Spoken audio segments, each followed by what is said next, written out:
Okay, thanks so much for joining us. On the bright side, once again, we left off our program yesterday talking about one of my favorite supplements / dietary aids. That's lecithin. Lecithin is found throughout nature.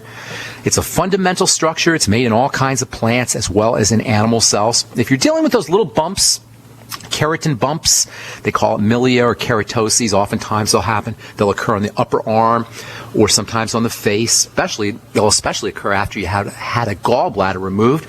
Sometimes women will get them post-menopausally or even during menopause. Or if you're dealing with adult acne, step number 1 to addressing the problem is to focus on fats and fatty vitamins. That means in addition to taking your fatty vitamins and your essential fatty acids, your ultimate EFAs, and vitamin A and vitamin D, that means correcting fat malabsorption issues, and this is where lecithin is a superstar. Adding a little lecithin to your diet, a couple lecithin capsules or maybe some lecithin liquid. I personally use the lecithin powder every day. Adding a little bit of lecithin to your daily supplemental regimen can play a very important and very helpful role in helping you absorb your fats. This is especially true if you've lost a gallbladder, if you had a gallbladder removed, if you have liver problems, if you have Crohn's disease or intestinal permeability problems, ulcerative colitis, pancreatitis, diabetes, stomach problems, you're not making enough stomach acid, all of these can result in fat malabsorption, and lecithin can be your best friend when it comes to improving your body's ability to absorb fats and fatty vitamins. Lecithin in the human body, anyway, is an active ingredient in bile. Bile is the body's soap. It's the body's detergent. Bile has the role of dissolving fatty substances from food, loosening them, if you will, so that the rest of the body can have access to these fatty nutrients. And when I talk about fatty nutrients, I'm talking about not just vitamins, and I'm not just talking about essential fatty acids. I'm also talking about what we call phytonutrients.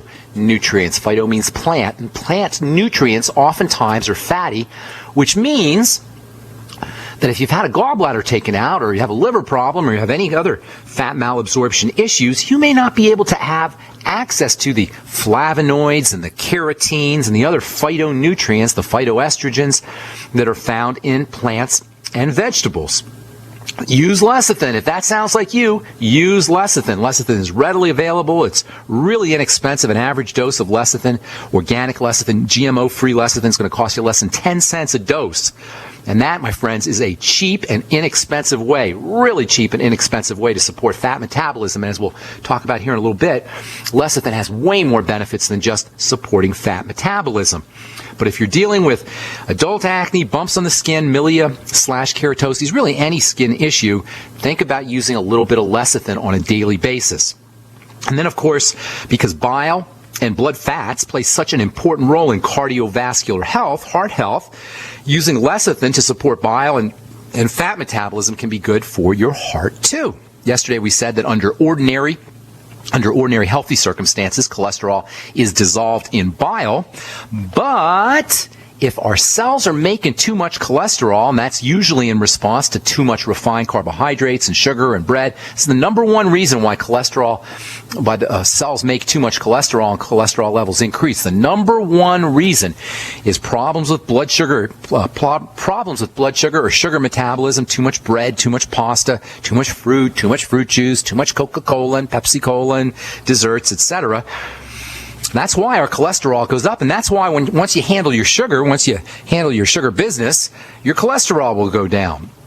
But if you're making too much cholesterol, if you're diabetic, and you think that you're prone to stones, you've had a history of gallstones, or you have a thick, sludgy bile that's accumulating a lot of waste. Bile is like an engine cleaner for the body. It cleans out toxic waste. Bile will clean out the waste that comes from prescription drugs and from processed foods.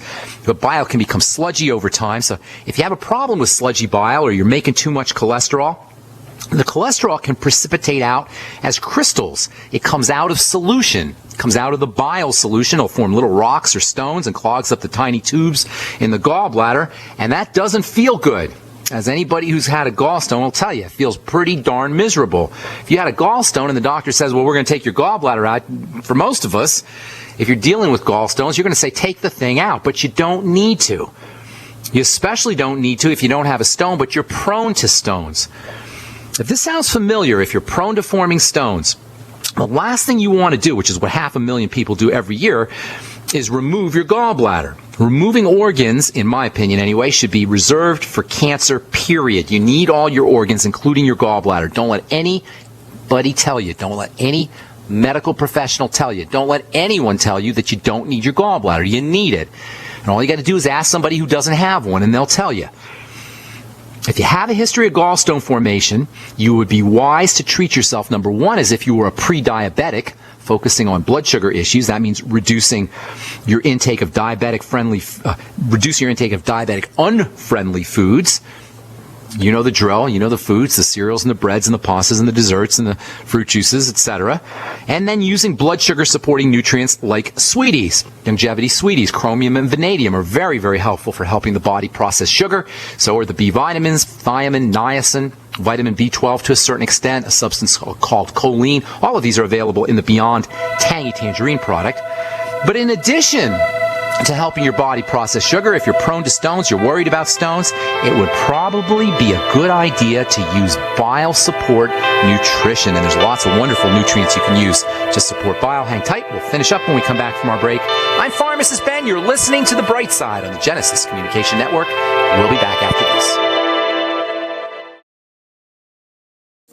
Got a new smartphone app that reads blood oxygen levels and forewarns of life-threatening issues. How cool is that?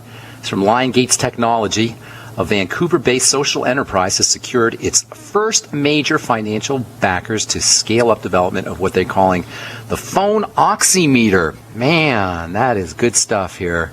You can actually use your smartphone to determine your blood oxygen levels. You don't need a smartphone app. You can just breathe deeply. In fact, breathing deeply is probably the cheapest, most effective healthcare strategy, even more effective than using nutritional supplements, in my humble opinion, using deep breathing strategies, using deep breathing techniques. One of the things that happens when we don't have enough oxygen in our blood is our blood vessels close up in an effort to get more pressure to the central core of the body. The blood vessels at the extremities of the body close up and more blood flows to the core of the body.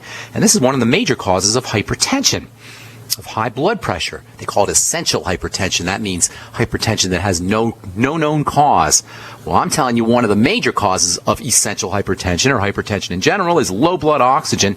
And something as simple as deep breathing techniques can go a long way towards improving circulatory system health. I love easy to use, non-toxic, cheap healthcare strategies, and that's really what the Bright Side is all about. We talk about supplementation all the time, but there's other strategies as well. Using lecithin is a classic example of an inexpensive way to address health issues, including cardiovascular health and including the health of the skin.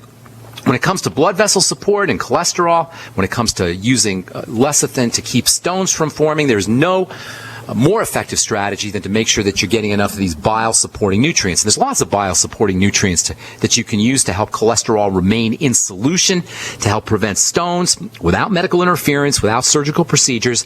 I like taurine, the amino acid taurine, which is a nice calming and soothing amino acid. It's a little bit difficult to get from foods. It's real inexpensive as a supplement. Taurine is great for folks who are dealing with seizure disorders or who have too much cortisol or under a lot of stress. If you're drinking a lot of coffee, you have kind of jittery sort of coffee energy, you feel anxious, taurine has a nice calming role, and taurine is very important for the production of bile.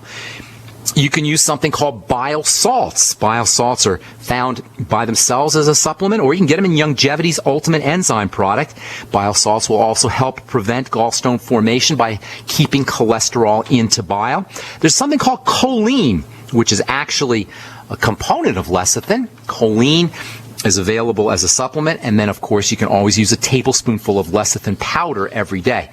The cholesterol-dissolving properties of lecithin can also prevent heart disease, not just for gallstones, also to prevent heart disease. It can help improve the solubility of cholesterol, keep cholesterol dissolved, as well as it can also help keep blood fats dissolved too.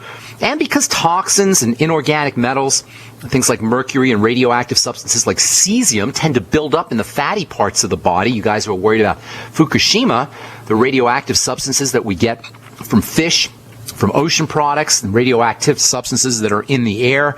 They tend to accumulate in the fatty part of the body, and using lecithin can help improve detoxification by making these metals more water soluble. That's the key to eliminating heavy metals and toxins out of the body, is to make them more water soluble. That's how the body detoxifies itself. It will actually convert these fatty substances into water soluble substances so they can be flushed out of the body. Well, using supplemental lecithin can give your body's water solubilizing chemistry a little boost.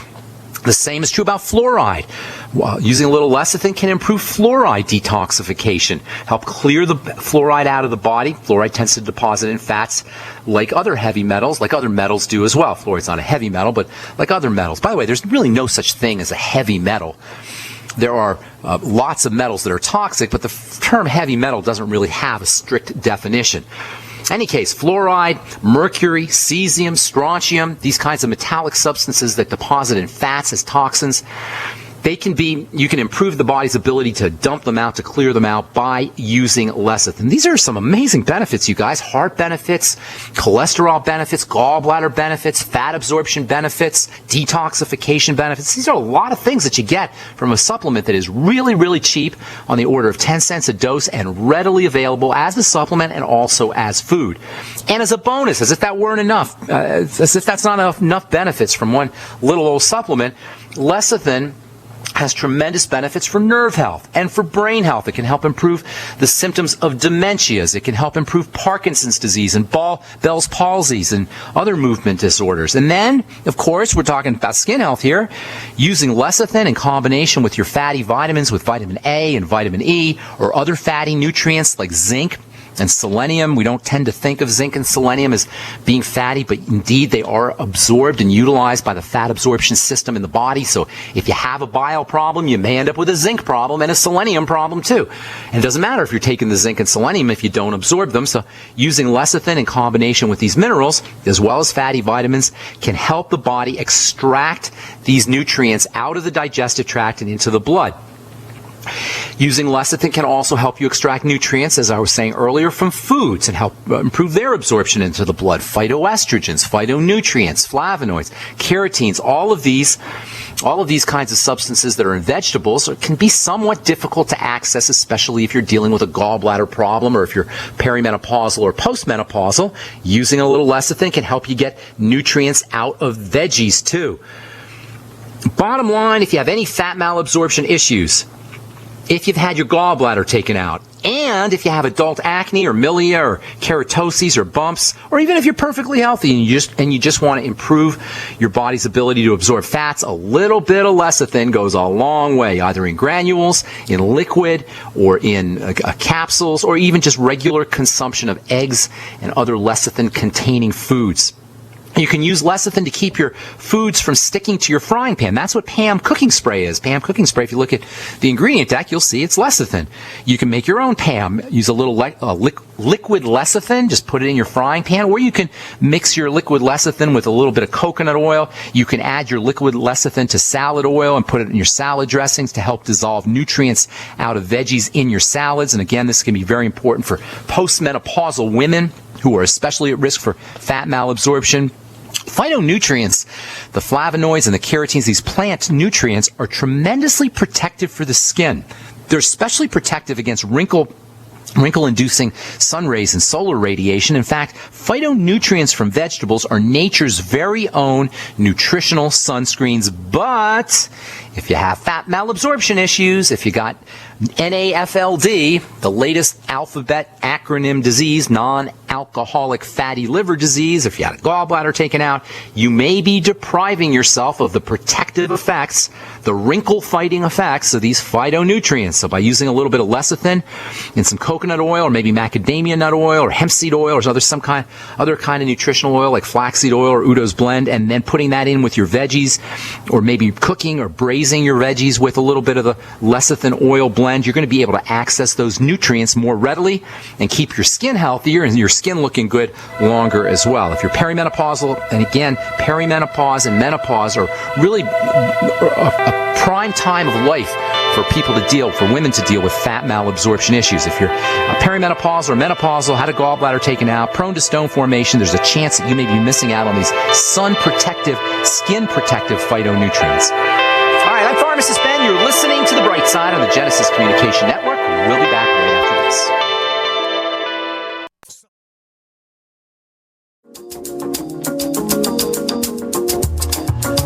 We're back on the bright side. Let's see here. A couple more things. I'm going to save a couple things for lecithin, and then we'll talk about how you can use some other topical products for milia and for keratoses, and then we'll continue talking about cysteine. I'll tell you about some toxic effects of cysteine, as well as some detoxifying effects of cysteine. It turns out there's a very, very interesting relationship between selenium, the mineral selenium, and cysteine, and a lot of selenium's detoxification properties are a result of something called selenocysteine, the relationship between selenium and cysteine. This is especially true for mercury toxicity.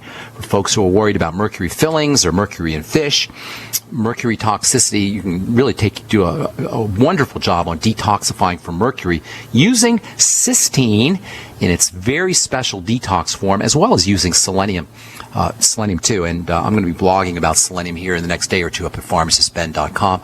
Remind you to check that out, pharmacistben.com. We update that my blog page regularly with news stories as well as blog posts. So check that out, pharmacistben.com. Also, you can check out my website, brightsideben.com, especially if you want to purchase any of the longevity products. You can go right to brightsideben.com and pull down on the shopping cart or click on the Join the Team link if you want to start a longevity business for a one-time $10 fee. Click on the Join the Team link, or you can call the Brightside Ben phone team at 866-735-2470. Our number today on the bright side, our number every day on the bright side, is 855-660-4261. Try to get on board early so we can get to as many calls as possible. Time to hit the phones. Let's take our first phone call of the day and talk to Sam in New Jersey. What's up, Sam? Welcome to the bright side, buddy. How you doing, Ben? Doing good. I just want to report on something I saw in the news earlier this week. It was all over mainstream media that in Georgetown University they found that phospholipids, or a lack of phospholipids in the blood, is a very good predictor of Alzheimer's disease, 90% effective predictor. Interesting. Just for the listeners, Sam, lecithin is a source of phospholipids. Exactly. Phospholipids is just a fancy way of saying phosphorus with fats, and in fact, that is why lecithin has its fat-dissolving properties. And phospholipids are, as we talked about that a couple months ago, how important they are for electrical energy. And yes, indeed, lecithin and phospholipids are very important for brain and nerve health. Thanks for sharing that. And where did you get that information from? It was on a lot of magazines and news articles in the mainstream media. But it's interesting with the main author or the principal investigator, what his conclusion was. Yeah. He said, well, now that we can predict Alzheimer's so well, we should give patients that are low on phospholipids, we should give them Alzheimer's drugs early. I did see, now that you mention it, I saw the headline, and I didn't read the article where they talked about predicting Alzheimer's disease by doing blood tests. They were talking about phospholipids? Exactly. I should have. When I saw that, I kind of tuned it out because it just struck me as being just more medical nonsense, diagnosing things. But I probably should have read that. So they were talking about phospholipids in there as being predictive for Alzheimer's disease. That's very interesting. Yeah, lecithin and phospholipids. Basically, what you've been saying. It's nothing new for us. Nothing new if you've been listening to the program. That's right. That's interesting that you bring that up, because what I've noticed, and thanks so much for your call, Sam. I appreciate it. Where in New Jersey are you, Sam? You and I have talked in the past, haven't we? I think we have, yeah. When are you going to come out here? To Jersey, I will be out there for Mother's Day and for my dad's birthday in May. Shoot me an email with your phone number, and I'll get in touch with you. Okay, yeah, maybe Sam. We could set up a talk or something. Oh yeah, I'd love to do that. Are you doing a health center or something? I would love that, Sam. Are you doing longevity at all? No, I'm not. I'm not part of that. Okay, so even if you're not, I'll be glad to do a talk. Shoot me an email, ben@ksco.com. Put your phone number in there, and I'll get a hold of you. Okay, buddy? Well, maybe I can get involved, and we can set something up that way. We'll have a conversation about that. Thanks so much, man. I'm gonna let you go here, bro. Have a beautiful day. All right, that's very interesting. Lecithin. Oh, I was actually saying, but what I noticed is when you hear about things in the mainstream world, usually biochemists and nutritionists and people who study these things have known about them for decades. And in the case of lecithin and phospholipids, it's been in the literature how important phospholipids are and lecithin is for the nervous system and for the brain for many, many years. So it's kind of interesting that the mainstream folks are just getting wind of this. Thanks for pointing that out, Sam. I should have read that article, and I didn't. Okay, let's see. Anita in Connecticut. Welcome to the bright side. What's going on? Hello. Hello, Anita. What's cooking? Hi, Ben. I want to thank you for sharing all of your wonderful knowledge with us. You. It's really appreciated. I appreciate that very much. Thank you for thanking me. How can I help you today? I'm going to be 83 next month. Congratulations. And I was doing pretty good, Ben, until I burned my finger on the stove about 5 months ago on my pinky finger at the top of the fingernail, and it didn't look really that bad. And the doctor said it was healing fine, and all of a sudden we realized it was not healing well, and we tried a lot of different natural kind of things, and nothing was doing, and they were worried. So they decided they had to put me on Septra. I can't swallow pills. Everything I take, I have to open up. So they gave me a liquid Septra. Liquid Septra. That's for the listeners, that's an antibiotic, Septra, also known as Bactrim. Well, if you have infection, first of all, antibiotics have some anti-inflammatory properties, and that can help heal things. But if you have an infection, that's really where you need an antibiotic. You know, I know I rip on drugs all the time, and I really don't like prescription drugs. But antibiotics and pain pills, those are the two classes of drugs that really we need to be very grateful for, especially pain pills, but antibiotics too, when they're used carefully. So you may need to. I can't tell you on the phone whether you need the antibiotic or not. No, that's not my real problem now. Oh. Well, let me give you a quick idea. Let me just say a couple quick things, Anita, and then I'll let you continue, okay? All right. Number one, the fingers, the pinky especially, but the fingers and the extremities, the toes and the fingers, those tend to heal the slowest when we have nutritional deficiencies, because the body will shift all the nutrients to the core of the body and away from the extremities. So it's not unusual for the fingers or the toes to have problems, especially with healing, if you have some kind of nutritional deficiency. So that's what I'd be thinking of, especially around fats. And then secondly, you might want to try a little topical zinc oxide or topical fatty vitamin C, lipophilic fatty vitamin C. If you shoot me an email, ben@ksco.com, I'll send you back a link where you can get some fatty vitamin C. And that's for anybody listening out there. For burns, for cuts, for scrapes, for things that don't heal, fatty vitamin C and zinc oxide are your two most important topical treatments. Go ahead. I didn't mean to interrupt you. That's okay. I just want to get all this in. Okay. After about 5 days, I started getting the diarrhea. I called my doctor, and he said, "Is the finger any better?" And I said, "No." He said, "Go off of it." Okay. Eventually, now I'm losing the nail. It's almost off, and the finger's looking much better. But what happened, and I have no idea if there's any connection, about 4 or 5 days after I stopped the Septra, my lips started bothering me on the bottom on one side. It was very irritated. Pimples? You couldn't see anything, and I thought, oh, maybe it's too much apple cider vinegar. And then about 10 days later, which is now a month, my whole mouth started burning like I'd been laying out in the sun on the beach, and the whole bottom started exfoliating. Okay. And I think I have exfoliative ciliitis. You might have colitis. That's exactly what I was going to tell you. I've done so much research, and I can't find any hope of getting rid of it. It's bad. Here's the deal. The mouth, around the mouth, is a very good indicator of problems in the digestive system. Right. Everything you're telling me tells me that you're not absorbing nutrients. Right. And you may have a problem with the digestive system as well. So hang tight. I'll answer your question here when we come back from our break, Anita. Hang on. If you're on hold, we'll try to get to all our callers here when we come back from our break. I'm Pharmacist Ben. You're listening to The Bright Side on the Genesis Communication Network. We'll be back right after this. Don't go away.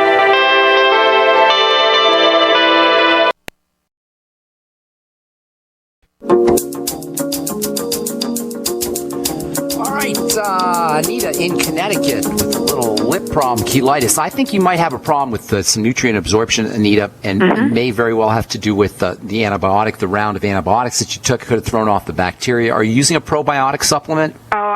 Yes, Ben. I had what they told me was terminal cancer, and I had had chemotherapy for 11 months. Oh, but you're doing okay, it sounds like. I don't know what it did to my intestines, but that was 33 years ago. Yeah, you should have recovered at this point. I think so. Yeah, but are you using a probiotic supplement? Oh, all the time. What are you using? I have one that's Nature's Way, 100,000. No, it would be in billions. It would be in billion units. 100 billion units? 100,000, 100 billion. 100 billion units. I can't swallow pills, so I have to chew everything or open it up. Get some fermented foods then. Start using. I have it in my refrigerator. You're using miso and tempeh and sauerkraut and all that stuff? You can use pickles, right, Bubby's? Absolutely. Anything fermented. That's anything. What I have. Mix it up. Mix it up. Get a few other types of fermented food as well. Okay. And you're using the apple cider vinegar. That's great. Yes. The B complex is especially important for all fast-moving tissue, including the skin. So in addition, I hope you're using the Beyond Tangy Tangerine. That's one of the most. And the colloidal minerals, both. Minerals are good too. Yeah. But stay on the BT. Stay on the BTT, but go get yourself something called a B100. Where in Connecticut are you, by the way? Stanford. Okay. So go to a health food store, Whole Foods out there in Stanford, and get yourself a B100 and take it every couple of hours. A B100 capsule or tablet. I like the capsule a little bit better. And then take open it up? Absolutely, you can open it up. It doesn't taste very good, but yeah, you can open it up. Okay. And then you want to start doing high doses of vitamin C. I take that all the time. A couple thousand grams a day? Yeah, over. Over, so that's good. 4,000 or 5,000 grams a day? Yes. Okay, good. Stay on that. And then make sure that you're getting your essential fatty acids. Mix it up with lecithin because there's a chance that you're not going to be absorbed. You're doing that already? Lecithin I take. And you're doing that already? Yes. Are you? How's the digestive thing? Bowel movements and gas and bloating and all that kind of stuff? That is fine, except I have a silent reflux. Okay, then that's telling me something's still not getting processed correctly. And when I lay down, when I go to sleep, I wake up and I'm a little nauseous. Then I wake up and eat and I'm fine. You got something going on there. So your body's not processing nutrients, and you're going to have to nail that down because, as we've said so many times in this program, it's not what you take, it's what you absorb. Right. And it sounds to me like you're not processing your nutrients. Try to liquefy everything as much as possible and use smoothies and soups and that kind of thing, and then correct the digestive problem. Treat the colitis as secondary to some kind of malabsorption of nutrients and or a digestive issue, maybe leaky gut syndrome or something along those lines. How about glutamine powder? Every day. How about the Z Radical from Longevity? I take I take that. You're on the Z Radical, a couple capsules a day? I'm on Life Extensions, not. I don't know. I can't speak to that. Life Extension's a great company, but I can't speak to the specific product. So I'm just going to tell you what I know about it, and that's the Z Radical and aloe juice and noni juice. I take aloe every day. Very nice. You might also want to make yourself a nice a tea out of something called coltsfoot, COLTSFOOT, coltsfoot, which has a nice, and also something called slippery elm, both of which have a nice soothing quality for the digestive tract. You want to focus on digestion and nutrient absorption because I think that's where your problem is. And Anita, I got some calls here I want to get to, so I got to move on. Thanks so much for calling, your kind words. I appreciate everything. Take care and good luck with that. All right, let's see if we can get to finish up some calls here. Caroline in North Carolina, welcome to the bright side. Hi, when you were talking about lecithin, yes, and I was wondering, when you read the back of ingredients on food, it says soy lecithin. Yes. Is that something different? Yeah, it's the same stuff. The problem is when they put it as an ingredient, they're using it as an emulsifier to pull all the oil and water together. Ice cream and chocolate are very often sources. Soups can be very often sources of lecithin because it acts to pull the oil ingredients with the water ingredients to create a homogeneous product. But the problem is you're not getting enough, number one. Usually it's just a very tiny amount of lecithin. And number two, you don't really know where that soy has been. And soy can be a very nasty crop these days, so you got to be very careful with soy lecithin. But to answer your question, yes, it is exactly the same thing. And it's used for the same purpose, to pull the oil and water together. In the case of chocolate bars, ice cream, and processed foods, it's done to keep all the ingredients together. But if you do it in your smoothie, or you add some egg to your smoothie, or you do it as a nutritional supplement, you'll get the same kind of emulsification, oil and water combining effect inside your body and also inside your smoothie if you're doing it as a smoothie. But make sure it's the good stuff. Make sure it's GMO-free, organic soy lecithin, or if you don't like soy, you can use rice lecithin or sunflower lecithin. Those are all very readily available. But yes, indeed, Caroline, it is the same thing. Does that help? Yes. Okay, thanks so much for calling. Have a good day. All right, Lydia, my friend Lydia in California. What's up, Lydia? Where you been? Yes, hi. Hi, Lydia. I have a question, Ben. what is your thoughts on this? You're not mad at me, are you, Lydia? No, not at all. I thought you were mad at me. I haven't heard from you forever. I just haven't been feeling that great. Oh, no. I'll give you a call later on. But what's your question? Okay. My question is about with the safety of using laser hair removal. What you know about? What do you think? I know a lot about it. In fact, I make some products for people who do. I have a really good friend who started a laser hair removal business, and she's doing unbelievably awesome. Getting rid of people's hair off everywhere in their body, and I mean everywhere.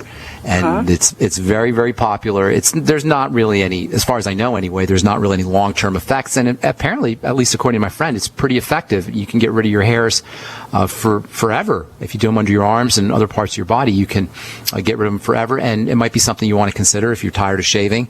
I am. There's really no health. There's no health impact as far as I know. At least not yet. You never know what they'll find out in the future. Yeah. But as far as right now, there's no health impact to that. Oh, okay, good. Okay, one other quick question about cysteine. Sure.